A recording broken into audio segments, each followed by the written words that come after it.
Good morning students. बच्चे, आप सभी जानते हैं कि किस प्रकार हमारा देश गुलामी की जंजीरों में जकड़ा हुआ था। यदि इतिहास के पन्नों को पलट कर देखा जाए तो अपने देश में कूटनीति के पथ पर चलते हुए अंग्रेजों ने पूरे भारत पर अपना आधिपत्य स्थापित कर लिया था। भारतीय जनता हाहाकार मचा रही थी। सन 1857 में देश के प्रत्येक कोनों से विद्रोह की भावना दिखने लगी। अंततः सन 1947 में हमारा देश स्वतंत्र हुआ। कैदी और कोकिला कविता उस समय रची गई थी जब देश में स्वतंत्रता प्राप्ति के लिए लोगों के बीच संघर्ष हो रहा था। भारतीय सेना की भांति भारतीय कवि भी देश को उत्साहित करने में लगे हुए थे। उन्हें अपराधी समझकर जेल में डाल दिया जा रहा था। कैदी और कोकिला नामक कविता माखनलाल चतुर्वेदी द्वारा रचित है, जो किसी भी सैनिक से कम प्रतीत नहीं हो रहे हैं। इनका जन्म मध्य प्रदेश के होशंगाबाद जिले के बाबई गांव में सन 1889 में हुआ था। ये मात्र 16 वर्ष की अवस्था में शिक्षक बने। सन 1968 में इनका देहांत हो गया। माखनलाल चतुर्वेदी की रचना राष्ट्रीय भावनाओं से युक्त है। उनमें स्वतंत्रता की चेतना के साथ देश के लिए त्याग और बलिदान की भावना मिलती है। इसीलिए उन्हें एक भारतीय आत्मा कहा जाता है। इस उपनाम से उन्होंने कविताएं भी लिखी हैं। वे एक कवि कार्यकर्ता थे और स्वाधीनता आंदोलन के दौरान कई बार वे जेल भी गए। उन्होंने भक्ति, प्रेम और प्रकृति जैसी संबंधी कविताएं भी लिखी हैं। चतुर्वेदी जी कविता में शिल्प की तुलना में भाव को अधिक महत्व देते रहे हैं। उन्होंने परंपरागत छंदबद्धता एवं तत्सम शब्दावली के स्थान पर बोलचाल की भाषा के साथ साथ उर्दू, फारसी के शब्दों का भी प्रयोग किया है।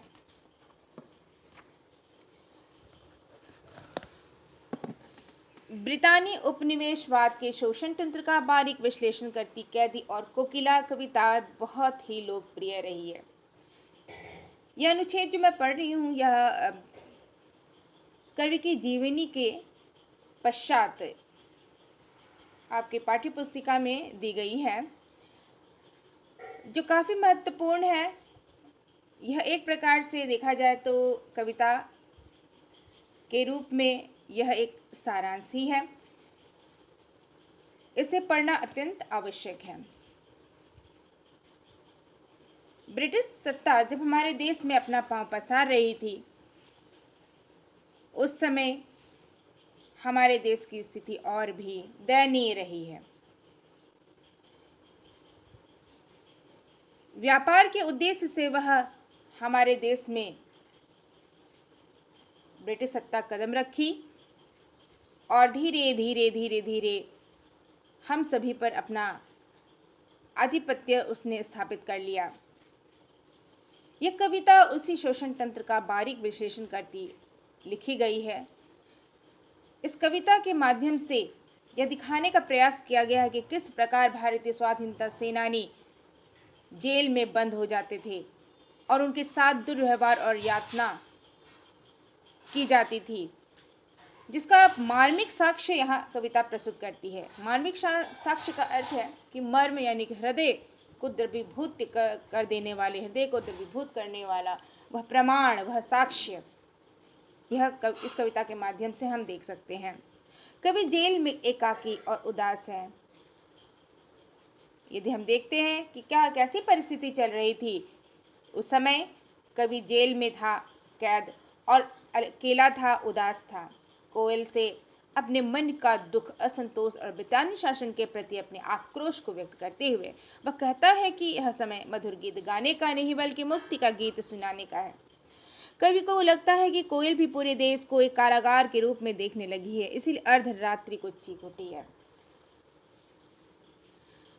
जब कवि जेल में कैद था, छोटी सी काल कोठरी के अंदर वह कैद था, बाहर उसे अर्धरात्रि के समय कोकिला चीखती हुई उसकी आवाज़ सुनाई देती है और उसे लगता है कि अर्धरात्रि के समय में तो निद्रा यानी कि सोने का वक्त होता है और इस अशांत समय में यह कौन सी ऐसी बात हो गई है कि यह अशांति का वातावरण कोकिला फैला रही है। वह कूक रही है तो कूकने के पीछे माध्यम उसका क्या उद्देश्य रहा है, और इसी उद्देश्य पूर्ति के लिए उन्होंने अपने मन के विचारों को व्यक्त करते हुए कैदी कोकिला नामक जो कविता है प्रस्तुत की है, उन्होंने लिखी है, रचना की है इसकी। और इस कैदी और कोकिला कविता के माध्यम से कवि के अंदर कवि का जो आंतरिक मनोवेग है वह भी हमें देखने को मिलता है। आइए हम देखते हैं कैदी और कोकिला। क्या गाती हो, क्यों रह जाती हो, कोकिल बोलो तो, क्या लाती हो, संदेशा किसका है, कोकिल बोलो तो। कवि ने जब स्वतंत्रता के लिए आवाज उठाई तो उसे जेल में डाल दिया गया। जेल में बंद कैदी जब आधी रात को कोयल की आवाज सुनता है तो वह पूछता है कोयल से कि तुम गीत के माध्यम से क्या गाती फिर रही हो? तुम्हारे मन में ऐसी कौन सी बात है जिसे तुम बताते बताते रुक जाती हो? क्या तुम हम स्वतंत्रता के बंदियों के लिए क्रांतिकारियों का कोई संदेशा लाई हो? कोयल बताओ तो सही। कोयल, शायद तुम हमारे लिए कोई प्रेरणादायक संदेशा लाई हो। काफी सरल अर्थ हम देख सकते हैं। संदेशा सूचना से है, और रह जाने का अर्थ है कि रुक जाना। क्यों रुक जा रही हो, बार बार क्यों रुक जा रही हो? इसका अर्थ है कि तुम्हारे हृदय में कहीं ना कहीं से कोई ऐसी बात लग जा रही है और जिसकी वजह से तुम बोल नहीं पा रही हो, कहीं ना कहीं से तुम डरी हुई हो, इसी वजह से रुक भी जा रही हो, अपनी बात पूरी तरीके से तुम नहीं बता पा रही हो। और जो बताना भी चाह रही है तो संदेशा किसका है, कुछ समझ में नहीं बात आ रही है। लेकिन ऐसा लग रहा है कि तुम भी अपने को भारतीय से, किसी भारतवासी या भारतीय से कम नहीं समझ पा रही हो, और इसी वजह से बार बार तुम कूक रही हो और डर या भय की वजह से रह जा रही हो, बोल नहीं पा रही हो, अपने विचारों को व्यक्त नहीं कर पा रही हो। नीचे देखेंगे, ऊंची काली दीवारों के घेरे में, डाकू चोरों बटमारों के डेरे में, जीने को देते नहीं पेट भर खाना, मरने भी देते नहीं तड़प रह जाना। मतलब यह स्थिति बयां कवि कर रहा है यहाँ पर। वह बता रहा है कि देखो मेरी स्थिति कैसी है, मैं कहाँ कैद हूँ, कैसे कैद हूँ और किन लोगों के मध्य कैद हूँ। यानी कि जिस कालकोठरी में मैं कैद हूँ वहाँ उसकी दीवारें तो ऊंची ऊंची है, काली काली है। काले रंग से मतलब यहाँ नहीं, बल्कि यह अंधकार से मतलब है कि छोटे से कमरे या छोटी सी कोठरी के मध्य ऊंची ऊंची काली दीवारों के घेरे में वह कैद है, और जहाँ वह कैद है वहाँ अन्य लोग भी वहाँ कैदी के रूप में हैं, जैसे डाकू हैं, चोर हैं, बटमार यानी कि पॉकेट मार, जेब कतरों के लिए कहा गया है।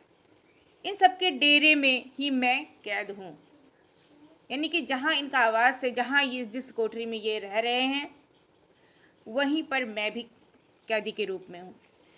इस प्रकार कवि यहाँ बताना चाहता है कि देखो हमारे साथ जो भी चीज़ें हो रही हैं सही नहीं हो रही हैं, कि मैं किसी भी अपराधी की तरह नहीं हूँ, मैंने कोई अपराध नहीं किया है, मैंने तो देश की स्वतंत्रता के लिए संघर्ष किया है, हमने देश को आज़ाद कराने के लिए अपनी लेखनी से, अपनी कलम से हमने रचना की है, उत्साहित किया है। तो हमने ऐसा कौन सा काम किया है कि हमें अपराधी समझकर मुझे भी अन्य लोगों के साथ, अन्य अपराधियों के साथ कैद कर दिया गया है, जो सही नहीं हो रहा हमारे साथ। जीने को देते नहीं पेट भर खाना, यह स्थिति इतनी दयनीय है, कवि कहता है कि हमें तो पेट भर खाना भी नहीं मिलता है, तो जीना तो दुश्वार है ही, मरने भी देते नहीं तड़प रह जाना, और हमारी स्थिति तो मरणासन हो गई है, तड़पती रह जा रही है जिंदगी। इसके बाद भी ऐसा लग रहा है कि जैसे पूरी तरीके से हम मर भी नहीं पा रहे हैं, मरने भी देते नहीं तड़प रह जाना, जीवन पर अब दिन रात कड़ा पहरा है। कैदी हैं हम, और कैदी जीवन की यह ही विशेषता आप देख सकते हैं कि पहरेदारों के मध्य रहना पड़ता है। जीवन पर अब दिन रात कड़ा पहरा है, अब दिन रात चौकसी के मध्य में रहना पड़ता है। शासन है या तम का प्रभाव गहरा है। ये किस प्रकार का शासन है? यह तो उनके अत्याचार का अंधकार दिखाई दे रहा है। यहाँ तम जो है यह अंधकार से लिया गया है, यानी कि स्तंभ का अर्थ ही अंधकार है। तो इस अंधकार को यहाँ अत्याचार से जोड़ा गया है। कहा गया है कि यह शासन है, यह तम का प्रभाव गहरा है, यानी कि यह अत्याचार ही है, यह उनके द्वारा किया गया षड्यंत्र ही है, ये प्रताड़ना ही है जो वो हमारे ऊपर कर रहे हैं। और यह कोई शासन थोड़ी है, यह तो उनके द्वारा किया गया बुरा व्यवहार हमारे साथ दिख रहा है। किस प्रकार का शासन है। हिमकर निराश कर चला रात भी काली। स्थिति इतनी दयनीय है कि चारों ओर अंधकार ही अंधकार व्याप्त है। कोठरी भी काली है, अंधकार युक्त है, आसपास के लोग भी बुरे हैं, शासन भी अंधकार युक्त है, षड्यंत्र से भरा हुआ है।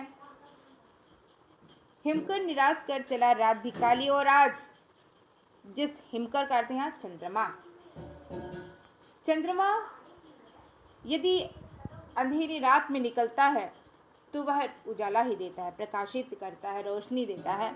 और इसी रोशनी को यदि हम नहीं देख पाते, किसी भी माध्यम से यदि उजाला हमें नहीं प्राप्त होता, तो हमारे अंदर आशा की कमी हो जाती है।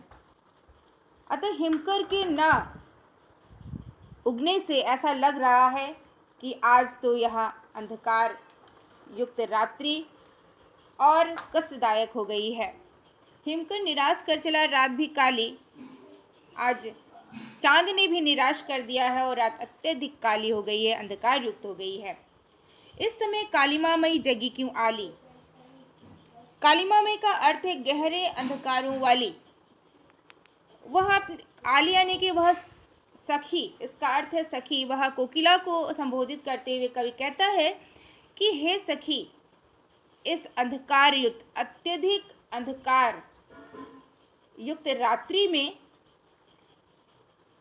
तुम क्यों जगी हुई हो।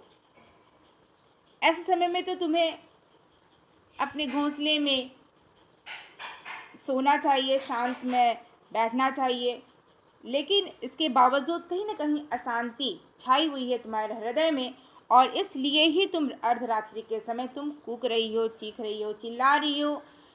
हालांकि तुम्हारी जो आवाज़ होती है वो मधुर होती है, लेकिन आज क्यों वह काफ़ी द्रवीभूत कर रही है हमें। ऐसा लग रहा है काफ़ी निराशा युक्त है, काफ़ी दया से भरी हुई तुम्हारी आवाज़ है। इस समय कालिमा मई जगी क्यों आली। हे सखी, इस अर्धरात्रि में घनघोर अत्यधिक कालिमा मई रात्रि में तुम क्यों जगी हुई हो। क्या परेशानी है तुम्हें। क्या तुम भी अपने आप को किसी भारतीय से कम नहीं समझ रही हो। काल कोठरी के बाहर बैठी हुई ऊंची पेड़ की डाली पर कोकिला के साथ वार्तालाप करता हुआ कवि अपने मन की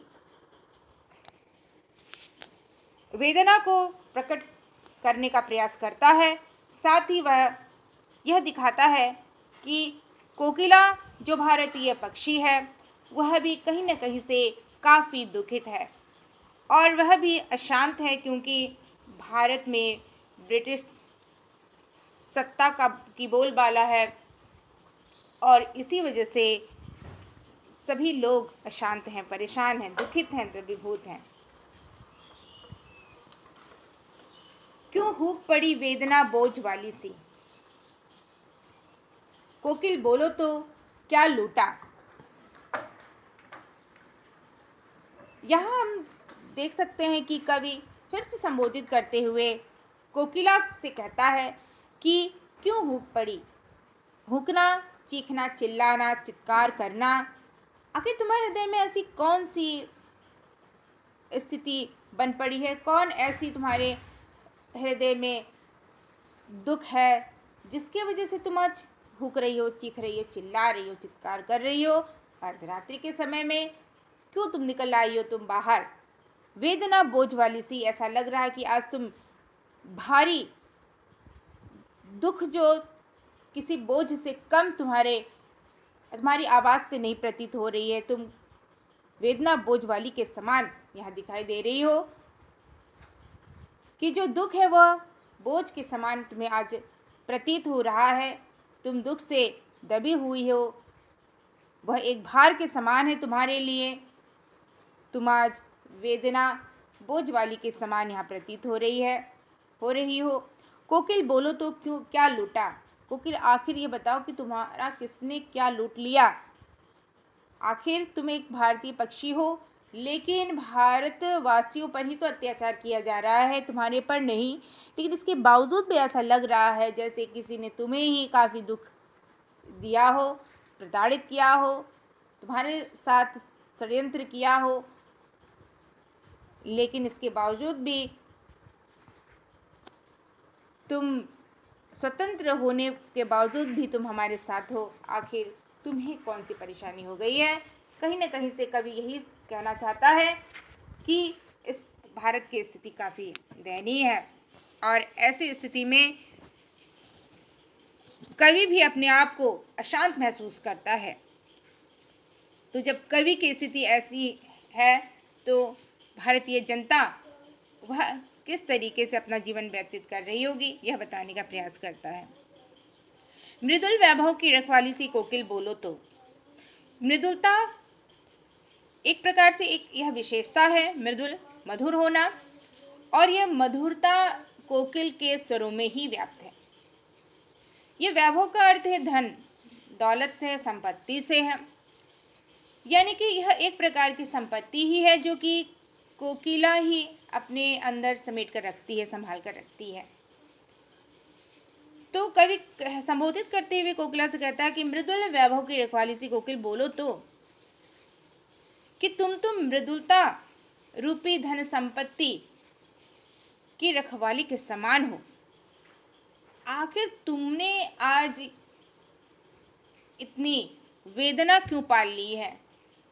तुम्हारी आवाज़ में वह दर्द कहाँ से आ गई है कि यदि तुम भी मृदुलता भूल जाओगी तो यह संपत्ति खत्म हो जाएगी, यह नाश इसका हो जाएगा। और इसी वजह से काफ़ी सोचने वाली स्थिति सामने आती है कि मृदुलता भी मधुरता भी हमारे भारत से, हमारे भारतीयों के मध्य से या बीच से यह खत्म होती जा रही है। तो उसे सलाह देने का भी प्रयास कर कहता है कि तुम तो मृदुल वैभव की रखवाली के समान हो, मृदुलता को संभाल कर तुम रखने वाली, तो तुम क्यों ऐसी दर्दनाक और दर्द भरी आवाज़ में कूक रही हो, चीख रही हो, चिल्ला रही हो, चित्कार कर रही हो? यह तुम्हें शोभा नहीं देती। इसके पीछे एक और बात बताई गई है कि भारतीय जनता अब मृदुलता भी भूल गई है और भारतीय जनता सिर्फ हाहाकार मचा रही है, वो भी चीख और चिल्ला रही है, क्योंकि यातना इतनी अत्यधिक है, ज़्यादा दिया जा रहा है, ब्रिटिश सत्ता के द्वारा, सरकार के द्वारा दी जा रही है कि भारतीय जनता भी मृदुलता मधुरता भूल गई है।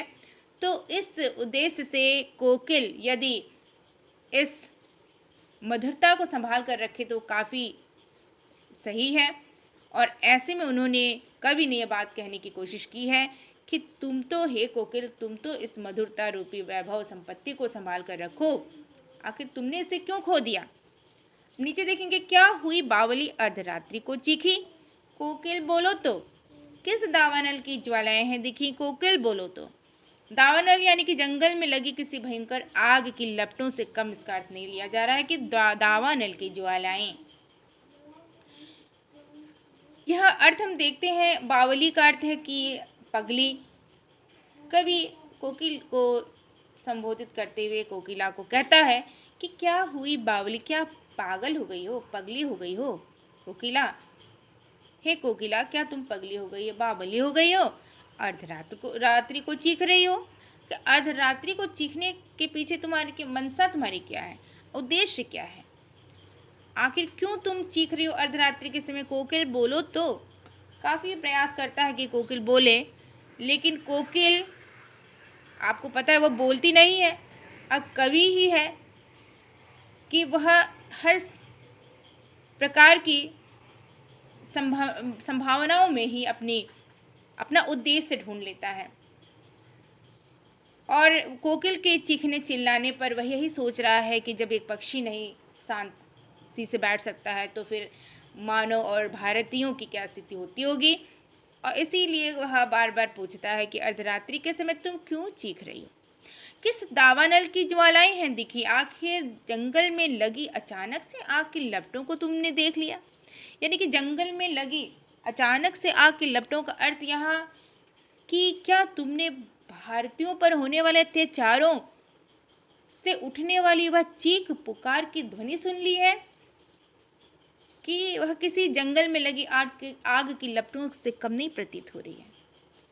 हाहाकार वो लपटें ही हैं जो व्यक्ति को जला दे, जो व्यक्ति को झकझोर दे। किस दावानल की ज्वालाएं हैं दिखी, कोकिल बोलो तो क्या तुम्हारी स्थिति ऐसी दयनीय होती जा रही है कि तुम्हारे हृदय में भी विरोध की भावना प्रज्वलित हो रही है। तुम इस देश को बचाने के उद्देश्य से ही शायद संदेश देने का प्रयास कर रही हो। कोकिल बोलो तो तुम क्यों अशांत हो, तुम क्यों द्रवीभूत हो, क्या स्थिति है, क्या परेशानी हो रही है तुम्हारी। तो हम देख सकते हैं कि कोकिल बोलो तो तुम मृदुल वैभव की रखवाली के समान हो, क्यों चीख रही हो, चिल्ला रही हो। सिर्फ कोकिला का ही मानवीकरण हम इस पाठ में, इस कविता में देख सकते हैं कि हम मानवीकरण ही किया गया है, मानवीकरण अलंकार के रूप में हम इसमें देख सकते हैं। और साथ में जो पंक्तियां हम पढ़े हैं, वेदना बोझ वाली सी उपमा अलंकार हम देख सकते हैं इसमें। इस प्रकार कैदी और कोकिला जो कविता है, यह कविता देश की परिस्थितियों का मार्मिक विश्लेषण करती हुई सी समक्ष प्रस्तुत होती है। आगे हम देखेंगे और इसके अंश बचे हुए हैं, वह अगले वीडियो में हम देखेंगे कि आखिर कवि कोकिला को संबोधित करते हुए क्या कहना चाहता है और कौन कौन सी बात वह कहना चाहता है। भारतीयों की ऐसी कौन सी परिस्थितियां हैं जो वह सभी के मध्य दिखाना चाहता है, बताना चाहता है। उसके हृदय में जो बात है कि हम आज़ाद तो हो गए हैं, लेकिन फिर भी हमारे हृदय में अपने देश के प्रति जो सद्भावना होनी चाहिए, जो सम्मान होना चाहिए, कहीं न कहीं से उसकी कमी हम भारतीयों के अंदर आज दिखाई देने लगी है। इसी उद्देश्य की पूर्ति हेतु ही कवि ने इस कैदी कोकिला की परिस्थितियों को उजागर करने का प्रयास इस कविता के माध्यम से किया है और इसे इस हमारी पाठ्य पुस्तिका में भी संकलित की गई है, ताकि हम और आप इस बात को जानें कि देश किन किन कष्टों से होकर गुजरा है। ठीक है, तो अगले वीडियो में हम देखते हैं। धन्यवाद।